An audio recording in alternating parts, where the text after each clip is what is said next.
Cricket player के cancellation पर तुम मिठाई बांट रहे हो तो नरेंद्र मोदी से पूछो। इस साल मोदी ने बांग्लादेश को 120 करोड़ रुपए दिए नहीं दिए, बताओ मेरे को। मुंबई की जनता को बोल रहे थे तो हमने बांग्लादेशी को भिजा दिया। अरे एक और को भिजाओ ना, जो मोदी की बहन बनकर दिल्ली में बैठी हुई है। जलगांव के सुलेमान पठान खान को जिसके दोस्तों ने उसको मारा, उनको कफर किरदार तक पहुंचाने की बात करना अगर जुर्म है तो खुदा की कसम जब तक जिंदा रहूंगा जुर्म करता रहूंगा। पूरे बीजेपी वाले आज टीवी पर बाजा बजा रहे, हमने एक प्लेयर को वापस कर दिया। अरे सुनो, तुम क्या सबको बेवकूफ बनाना चाहते हो? अगर बांग्लादेश में कोई हिंदू मरता है हम कंडेम करते हैं। बांग्लादेश हो या भारत हो, इंसान की जिंदगी इंसान होती है। हिंदू की भी जिंदगी होती है, मुसलमान की भी जिंदगी हो सकती है। जो मुंबई की सड़कों पर साजिश करने वाले इनके जालिम लोग हैं, चाहे वो मसूद अजहर हो या फिर लश्कर तैयबा का वो जालिम शैतान हो, मोदी जी 56 इंच का सीना है तो भिजा कर उठा कर लाओ। अभी हम सुन रहे हैं कि एक क्रिकेट टीम में एक बांग्लादेशी था, उसको हटा दिया गया। बराबर ये बांग्लादेश में हिंदुओं पर जुल्म हो रहा, मैंने भी उसकी मजम्मत की। मगर ये तो बताओ मोदी जी, अगर बांग्लादेश में किसी की मॉब लिंचिंग होती है तो आपको गुस्सा आता है, मगर महाराष्ट्र के जलगांव में जिस बच्चे को मारा गया था उसके ऊपर आपको गुस्सा क्यों नहीं आता? मोदी जी, फडणवीस जी, सबसे पहली मॉब लिंचिंग 2014 में मोदी की हुकूमत बनने के बाद ऊना में मोहसिन शेख की हुई थी और जलगांव में सुलेमान पठान को उसी के दोस्तों ने मार मार कर उसको शहीद कर दिया।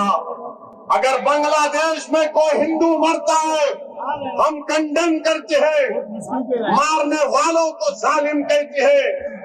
मारने वाले जिन्होंने जलगांव में सुलेमान पठान को कहा वो भी जालिम है, उनका भी कंडेमनेशन होना चाहिए। बांग्लादेश हो या भारत हो, इंसान की जिंदगी इंसान होती है। हिंदू की भी जिंदगी होती है, मुसलमान की भी जिंदगी हो सकती है। और हम पूरे बीजेपी वाले आज टीवी पर बाजा बजा रहे, हमने एक प्लेयर को वापस कर दिया। अरे सुनो, तुम क्या सबको बेवकूफ बनाना चाहते हो? सुनो, एक क्रिकेट प्लेयर को निकाल दिया, पूरे बीजेपी वाले बोल रहे ये हमारे इत्तेहाद की कामयाबी हुई है। अब सुनो भारत की जनता, खासतौर से भारत और महाराष्ट्र के हमारे हिंदू भाई बहनों से कह रहा हूँ, तुम एक क्रिकेट प्लेयर के कैंसलेशन पर तुम मिठाई बांट रहे हो तो नरेंद्र मोदी से पूछो। इस साल मोदी ने बांग्लादेश को 120 करोड़ रुपए दिए नहीं दिए, बताओ मेरे को। 120 करोड़ रुपए, 120 करोड़ ग्रांट और एक में दिए। 1160 मेगावाट की एनर्जी भारत से बांग्लादेश को जाती है। और सुनो हमारे हिंदू भाई बहनों, मोदी ने 10 साल में बांग्लादेश को लेटर ऑफ क्रेडिट कितना दिया? $8 बिलियन। $8 बिलियन। और तुम असदुद्दीन ओवैसी को गाली देते हो।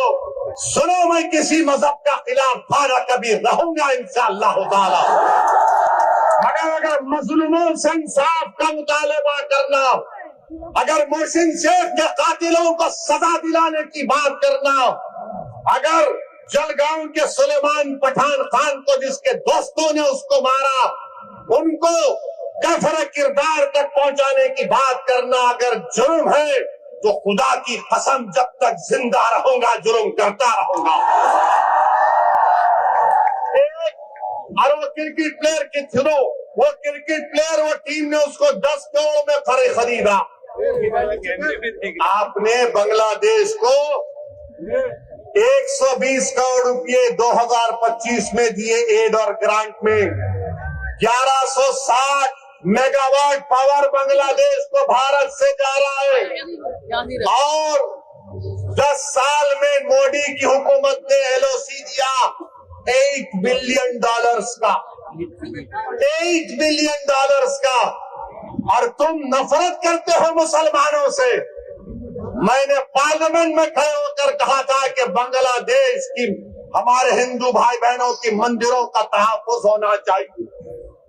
आप पैसे दे रहे हैं और यहाँ पर बीजेपी के लोग, क्योंकि महाराष्ट्र का इलेक्शन है, महाराष्ट्र की और मुंबई की जनता को बोल रहे थे तो हमने बांग्लादेशी को भिजा दिया। अरे एक तो एक और को भिजाओ ना, जो मोदी की बहन बनकर दिल्ली में बैठी हुई है। क्या आप चाहते हो मोहतरमा बांग्लादेश जाए? आप चाहते हो बांग्लादेश को दे दिया जाए? तो लगाओ नारा, नारे तकबीर।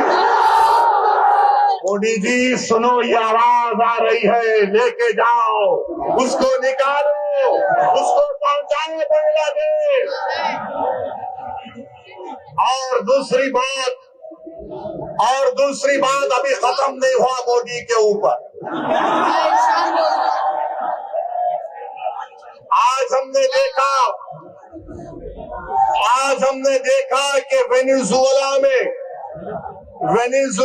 में ट्रंप ने अपनी फौज को भिजाकर वहां के एक जमहूरी तौर पर मुंतखब शुदा सदर को एक मुल्क से, उसी के मुल्क से उठाकर अमेरिका लेकर चले गए।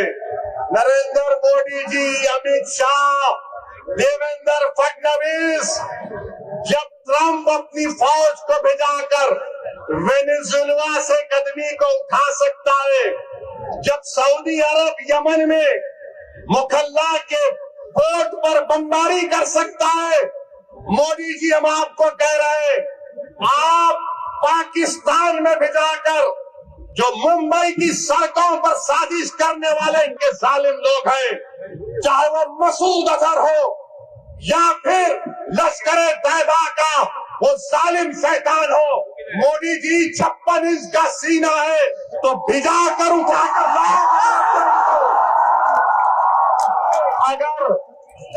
अगर ट्रंप कर सकता है तो क्या आप कम है?